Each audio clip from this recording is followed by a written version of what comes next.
you may be wondering, why would anybody voluntarily stay here and make the long, difficult off-road journey to come all the way here?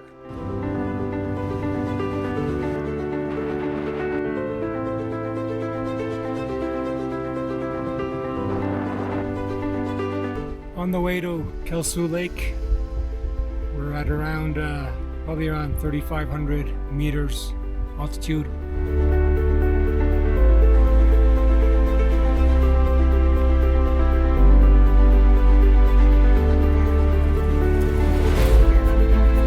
There are some yaks over here in this herd. Like directly in front of the camera, you can see two of them. It's like nothing else I've ever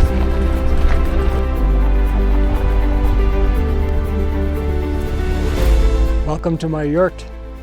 We're here at the base camp that leads to Kel Suu Lake. And as you can see, it's a very, very modest and very simple yurt. So you may be wondering, why would anybody voluntarily stay here and make the long, difficult off-road journey to come all the way here? And that's a good question. Wait till you see what I'm looking at. I'm going to turn slowly and you'll get the idea. And this is just the beginning. This is just the base camp. Because tomorrow, inshallah, I'm going to make the long hike to Kel Suu. But behind me you see the valley.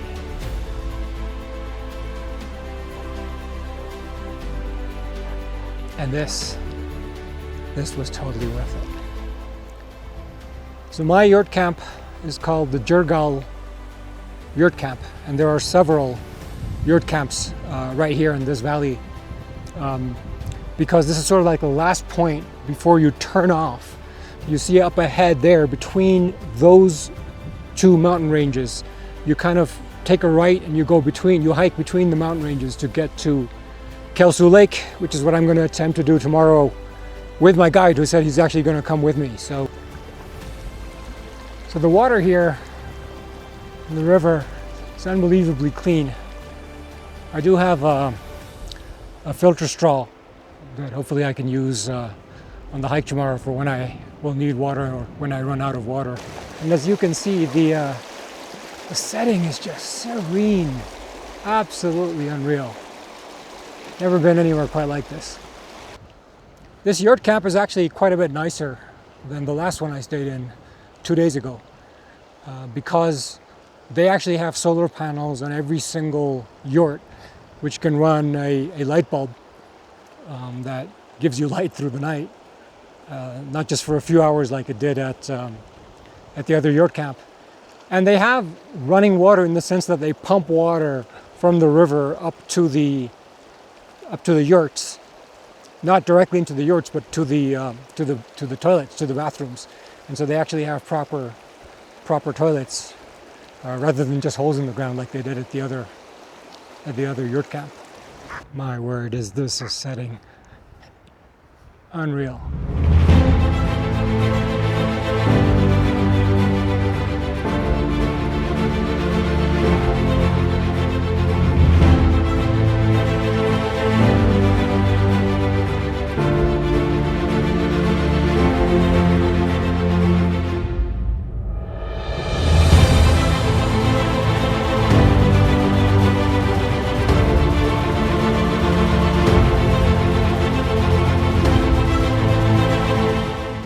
So I found a path to the middle of this riverbed, and I'm actually walking right along the middle of the riverbed between different streams of water.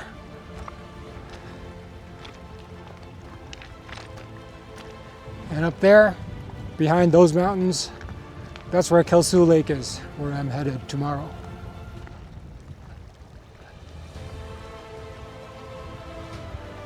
On this side, behind those mountains, is China. And right behind me on this side is my yurt camp. You need special permission to come here. You have to pass military checkpoints that actually check your permit and your passport. And that's because of the proximity to the Chinese border, because if you just walk over the mountains, you get directly into China.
Inside my yurt at night, we actually have solar panels here connected so that I'm able to have light bulbs at night, at least for several hours. And this is the furnace they use to heat up the yurt. It's nice and warm, nice and toasty in here. It's absolutely freezing outside. Good morning. We've started the long hike to Kel Suu Lake. It's about an 8-kilometer hike up and down, as you can see, up near the Chinese border.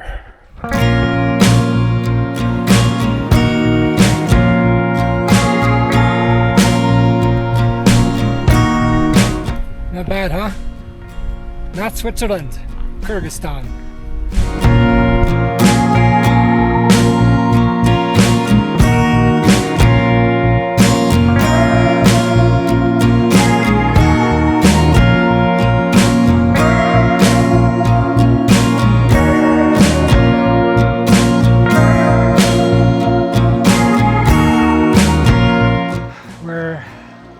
About a quarter of the way to Kel Suu Lake, and the landscapes just keep getting better and better and better. This is the river here behind me. Sort of meanders down the valley, splintering off into different tributaries and then coming back together again down towards where the yurt camp is.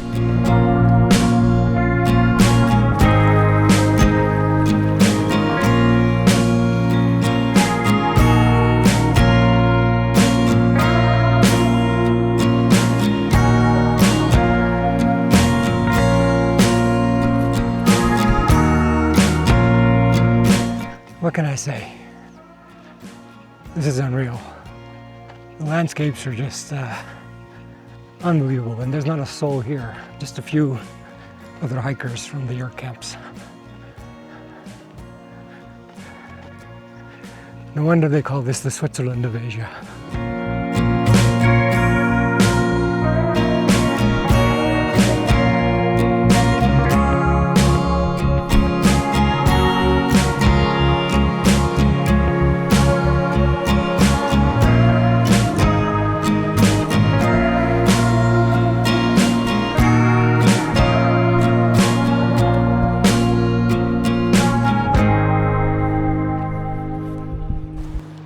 So we're about halfway up to Kel Suu Lake.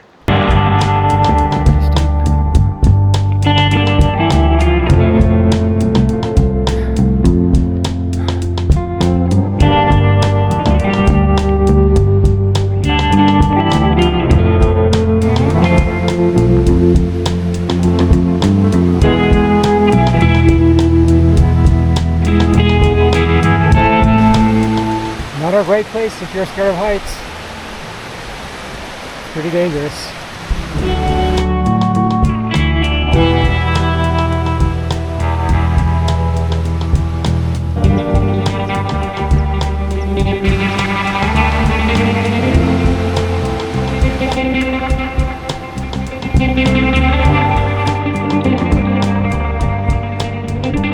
And here we are, Kel Suu Lake.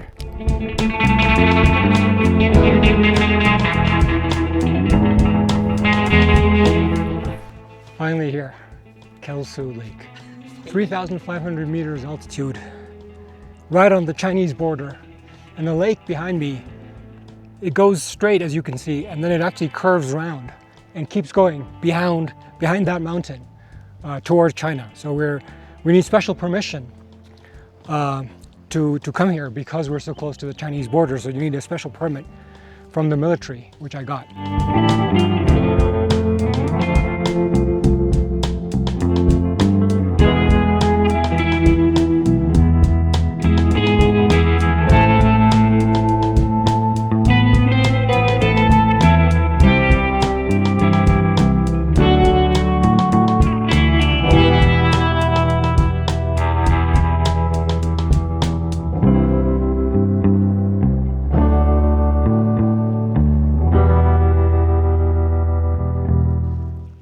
This really is truly mesmerizing. It certainly puts all the Canadian and Alpine lakes to shame, just in the sense of how pristine it is and untouched. And it's very hard to get to, so hardly anybody comes here.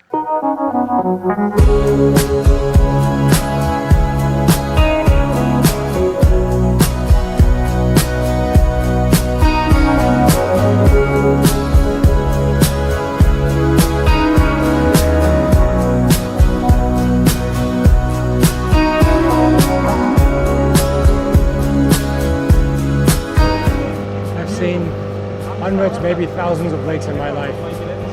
But this is by far the prettiest. It puts all the Canadian and Alpine lakes to shame. The color of the water, the surroundings, the rocks, and the fact that there's nobody else here, it just makes for an astonishing combination. Light was changing on the water, where birds above had flown. The giant cave up there, they call that Bear's Home. Not sure why. I don't know if they actually have bears there, but that's what it's called. And it looks like a few people have climbed all the way up there. I'm on the shores of Kel Suu Lake. I just got here by this little boat. And that's Kel Suu Lake. Just look at the color of the water. I remember walking against the darkness of the beach.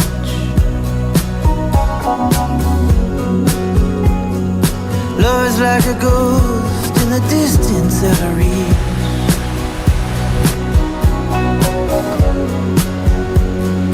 Travel through the night, 'cause there is no fear.